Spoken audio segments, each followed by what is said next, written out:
All right, Shalom. And I'd like to start off by giving all praises to Yahweh Ba'Shem Yahushai, Ba'Shem Rakah HaKodash, double honors to the elder apostles of GMS who rule well, and also honor and salutation to those of you who make up the elect and who are out on the highways and byways teaching this word in sincerity and truth. All right, so today I wanted to talk about I was something I was reading. I was reading what's this book here? The 13th Tribe by Arthur Koestler, and I came across the word impetus, and I had seen it before, and I read over it, and I got to stop doing that. When I read, I got to start looking up these words that I'm not sure what the meaning is. So in this case, I did that, and I look. I don't know if I said it yet. The word impetus, and what it meant. So I'm gonna show you the definition now. Go here. So I looked up the word impetus, and it says here the force or energy with which a body moves. Okay, it says hit the booster coil before the flywheel loses all its impetus. It says the force that makes something happen or happen more quickly, right? So now, I since I read that, I've been using it a lot. And I started thinking. I was driving, and I said, you know what? Faith is the impetus of this truth, right? It is what makes us move. It is what makes us continue in doing the things that we've been doing, whether it be us teaching on the highways and byways, whether it be us doing these sit-down shows, these classroom type shows, whether it be us reading, whether it be us studying, looking up things, getting back to our culture, and dealing with the oils and the frankincense and different things like that. All these things are being done because of our faith, right? That is the force that moves us. That is what makes you want to do this thing. When you look back and you read when the Lord Yahushua was on the earth, he was really big on believing, right? When people were getting healed, right? When people when he showed Peter that he could walk on the water, all his plight was to come so that you can believe on the things that were written. You see, all his appearance, if you will, or his manifestation was all written before he came, and it was to make sure that you believed on those things that was written about him, right?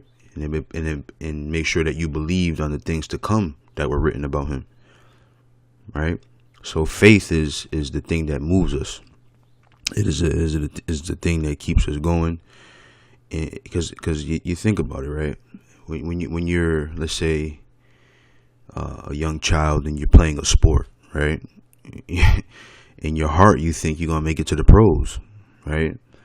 So excuse me.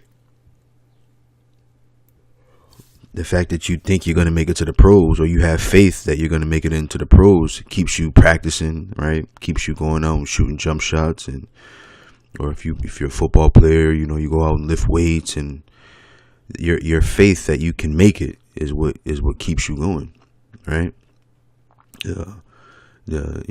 Even on a smaller level, when you go to work day to day, you go because you believe at the end of the week you're gonna get paid, right? So you keep going, So faith is what moves you.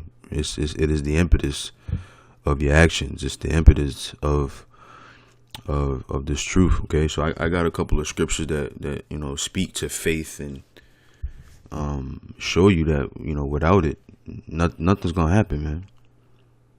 Nothing's gonna happen without us believing that it first can happen, right? So real quick, I want to go into this word here a little bit deeper. So I went to the etymology of it. Okay, so it's early 15th century impetus or impetus. I don't know how you say it with the OUS, but impetus. It says rapid movement, rush. 1640s with modern spelling, force with which a body moves, driving force, from Latin impetus, and attack, assault, rapid motion, an impulse, right? So when you think of an impulse, right, it's just something you want to do all of a sudden, right?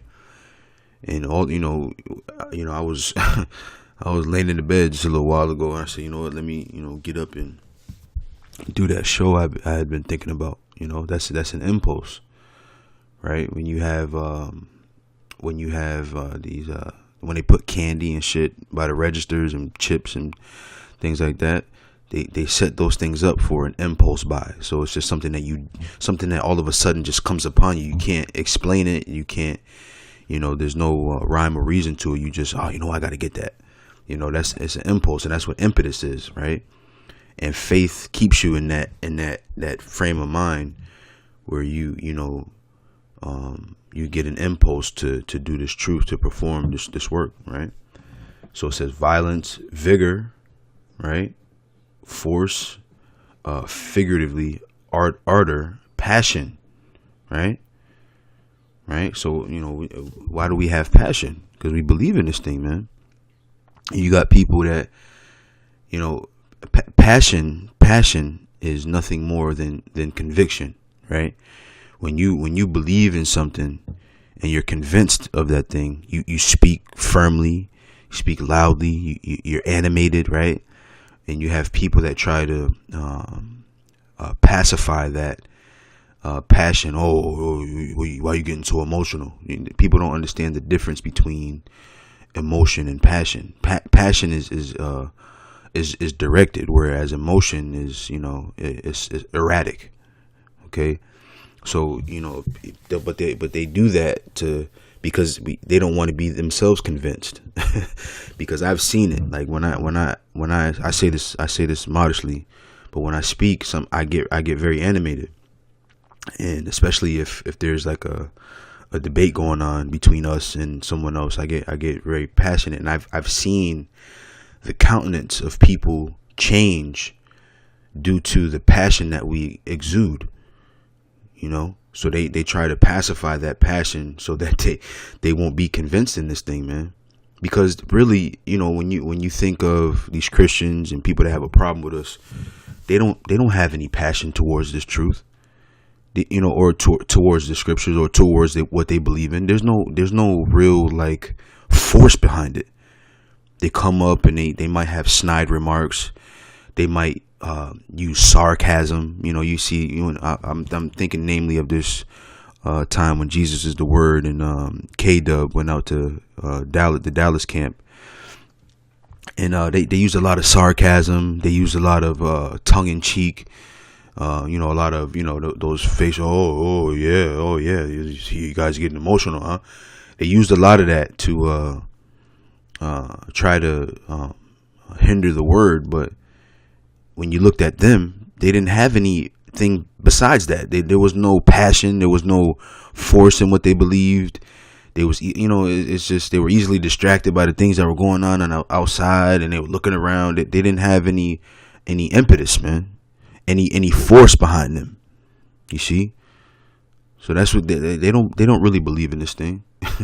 Is for them, Christianity is something that just makes them feel good for either the mistakes that they've made in their life, or some of them done some wild shit in their past, and they turn to Christianity to make them feel better about it, or whatever it is, whatever your reason. I grew up Christian church because that's what my grandmothers did. So I really can't say Well, I did it, but other than that, but these people, these born agains, they think that, you don't have to be passionate about this thing. You don't have to have any fervor. And if you read the scriptures, you'll see that they had all kinds of passion, right? For Paul cursing people out and warning people, and he shunned his boy Barnabas away because he didn't want to work with Mark. That's passion, man. So let me continue. I'm rambling here. It says from impetere, to attack, from assimilated form of into, in, on, upon, from the root in, petere, aim for, rush at, right? What do we aim for? we trying to get out of here, man, ain't we? Ain't we trying to get out of here? Ain't that what we aim for, right? So in order to do that, we have to have faith, right? So I got a couple of scriptures. This shouldn't take very long. I just wanted to, talk about this. Let's see. What was I at here? Okay.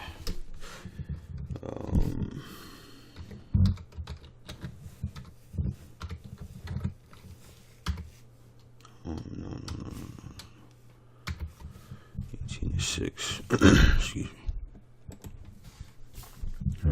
So this is Luke 18:6, and it says, "And the Lord said, Hear what the unjust judge saith, and shall not the Most High avenge his own elect, which cry day and night unto him, though he bear along with them," right?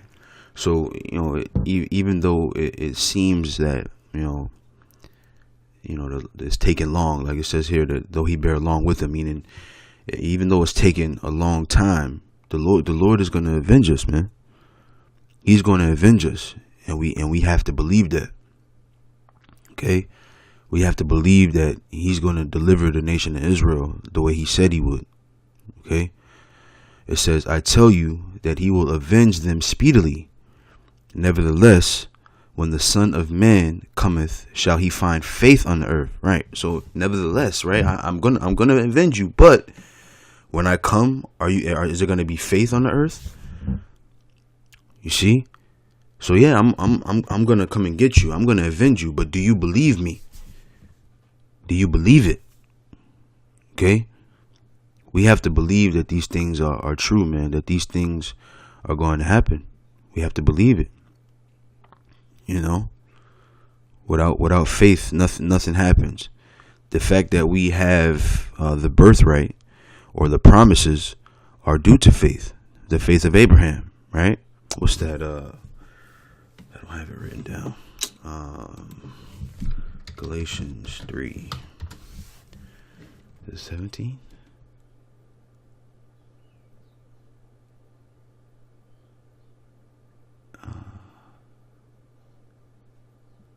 Bear with me for a second here. I'm looking for something in particular.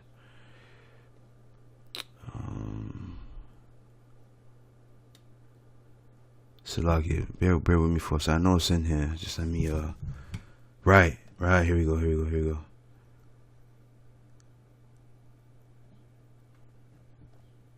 Okay. So this is Galatians 3:5. It says, "He therefore that ministereth to you the Spirit, and worketh miracles among you, doeth he it by the works of the law, or by the hearing of faith? Even as Abraham believed the Most High, and it was accounted to him for righteousness." Right. So Abraham didn't have any law to say that that's what made him righteous. He believed. He had faith, and this is what was accounted to him for righteousness. And because of that, the promises were given to him because he believed that it would be so.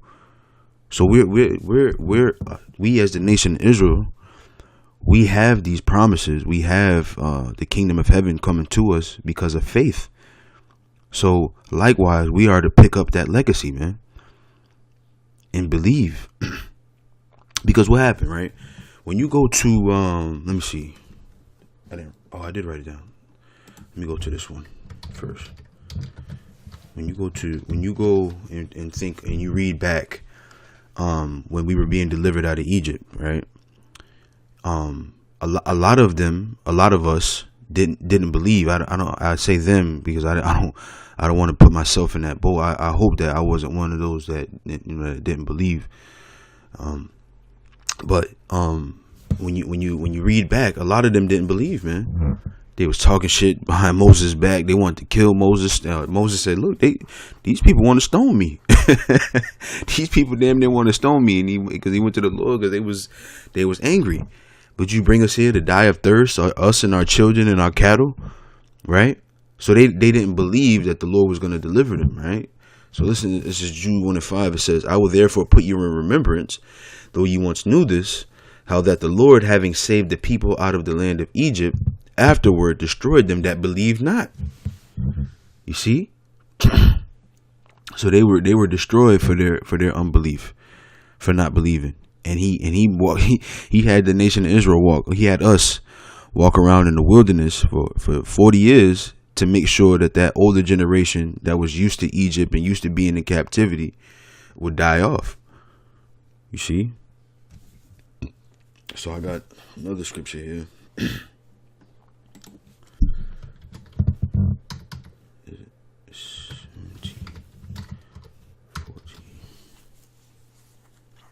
This is Matthew 17:14. It says, "And when they were come to the multitude, there came to him a certain man, kneeling down to him and saying, Lord, have mercy on my son, for he is a lunatic." Right. It's another topic. I forgot. This is where it's at. Okay. Salakia, I digress. I'm Salakia. It says, "Lord, have mercy on my son, for he is a lunatic, and sore vexed, for oft times he falleth into the fire, and oft into the water. And I brought him to thy disciples, and they could not cure him. Then Yahushua answered and said, O faithless and perverse generation, how long shall I be with you? How long shall I suffer you? Bring him hither to me. And Yahushua rebuked the devil, and he departed out of him, and the child was cured from that very hour. Then came the disciples to Yahushua apart, and said, Why could we not cast him out? And Yahushua said unto them, Because of your unbelief. For verily I say unto you, if ye have faith as a grain of mustard seed, ye shall say unto this mountain, Remove hence to yonder place, and it shall remove, and nothing shall be impossible unto you. Right. So just believing is what's gonna give us this power, man. Right. Even on this level, us going out on the highways and byways is a bit of power, because we believe in this thing, man. But we got to turn that faith up a notch. Spiritual power comes from believing. Doesn't the scripture say we don't know how we shall be, but we know when we see him, we shall be as he is, right? Meaning when you see the Lord, all that doubt is going to be washed away, because now you're going to see him. So now you're going to be like him, because your faith will increase that much more, man. Right? So this is this is the last one, and really for this topic you could read all of Hebrews, the 11th chapter, but I'm just going to read this particular verse, and then I'm going to close it up. So this is Hebrews 11:6. It says, But without faith it is impossible to please him, for he that cometh to the Most High must believe that he is, and that he is a rewarder of them that diligently seek him. You see?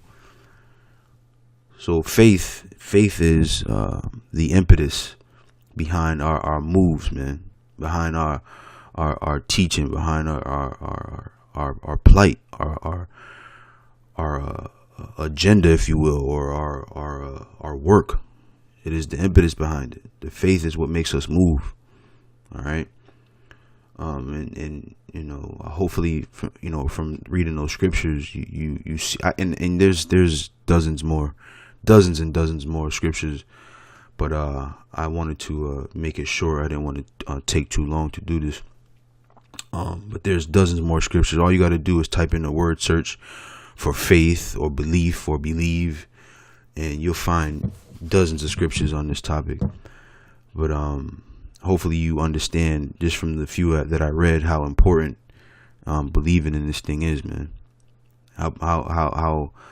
How it is, what charges, if and this is why we say they don't have faith when we see people not teaching, not being fervent about this truth. We say they don't have faith because they're not moving, right? So with that being said, I give all praises to Yahweh Bashem Yahushai, double honors. All praises to Yahweh Bashem Yahushai Bahashem Rakah HaKodash. Double honors to the elder apostles of GMS who rule well, and also honor and salutation to those of you who make up the elect. With that, I say shalom.